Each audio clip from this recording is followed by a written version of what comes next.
शादी करने के लिए एक लड़का और एक लड़की की ज़रूरत होती है। तब एक लड़का लड़की आपस में शादी करते हैं और शादी करने के बाद वो अपना घर गृहस्थी बसाते हैं।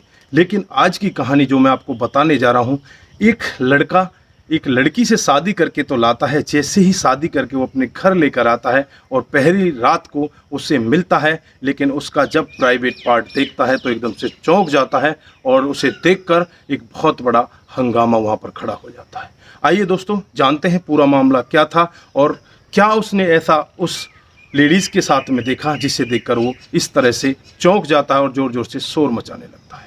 नमस्कार, जय हिंद। आप देख रहे हैं APH न्यूज़ राहुल रावत के साथ। तो दोस्तों, आज की जो मैं हकीकत की कहानी बताने जा रहा हूँ, MP में एक जगह पड़ती है ग्वालियर, और ये ग्वालियर की ही कहानी है। यहाँ का एक 37 साल का विष्णु नाम का व्यक्ति होता है, जिसकी आज से 10 साल पहले शादी हो जाती है और पत्नी उसकी बीमार रहा करती है। लेकिन इसी अंतराल में उनको 2 बच्चे पैदा हो जाते हैं और वो अच्छे से गुजर बसर किया करते हैं।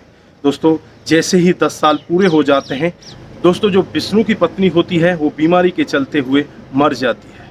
अब विष्णु घर में अपने 2 बच्चों के साथ अकेला रह जाता है। छोटे छोटे उसके 2 बच्चे होते हैं। अब तो विष्णु के जो माता पिता होते हैं उन्हें लगने लगता है कि क्यों ना विष्णु की अब शादी दोबारा से कर दी जाए, क्योंकि विष्णु की उम्र भी ज़्यादा नहीं है, 37 साल है और इसकी बहुत लंबी लाइफ बची हुई है।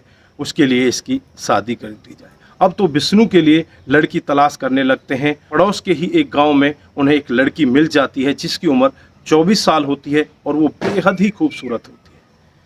लेकिन जो बिचौलिया होता है वो विष्णु को और विष्णु के परिवार वालों को बताता है कि ये गरीब हैं, ये आपको दान दहेज में कुछ नहीं दे सकते, आपको जो कपड़े हैं वो भी आपको देने पड़ेंगे, आप अपने ही कपड़ों में बहू को लेकर आओगे। लेकिन वो भी राजी हो जाते हैं क्योंकि उनकी दूसरी शादी होती है।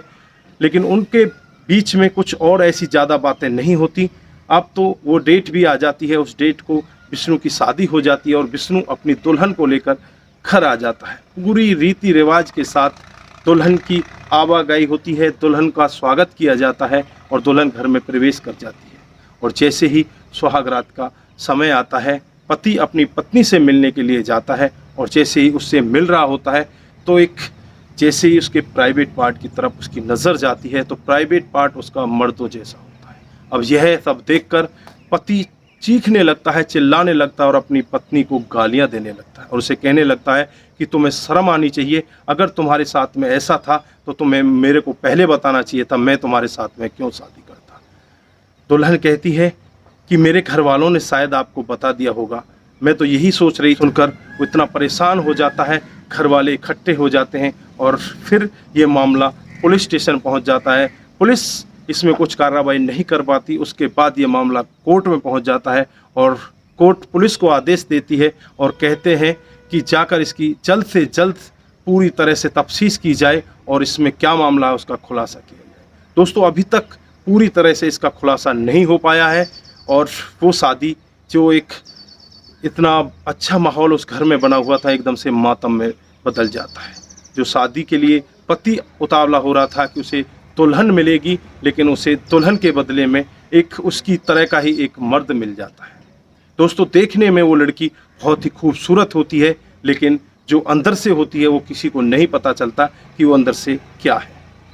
दोस्तों, ऐसे भी किस्से इस समाज में हो जाया करते हैं कि लोग वाक बताते नहीं, अपनी गलतियों को छुपा लेते हैं, लेकिन बाद में एक दिन जब भंडा फूटता है तो बहुत ही भयानक भंडा फूटता है। आज वो लड़की शादी होने के बाद भी अविवाहित है, लेकिन उसे लड़की कैसे कहा जा सकता है जब वो लड़की जैसी कुछ है ही नहीं। वो ना तो संसारिक उसको सुख दे सकती है जो फैमिली का सुख होता है, और ना ही उसके साथ में वो किसी तरह से बच्चा पैदा कर सकती है।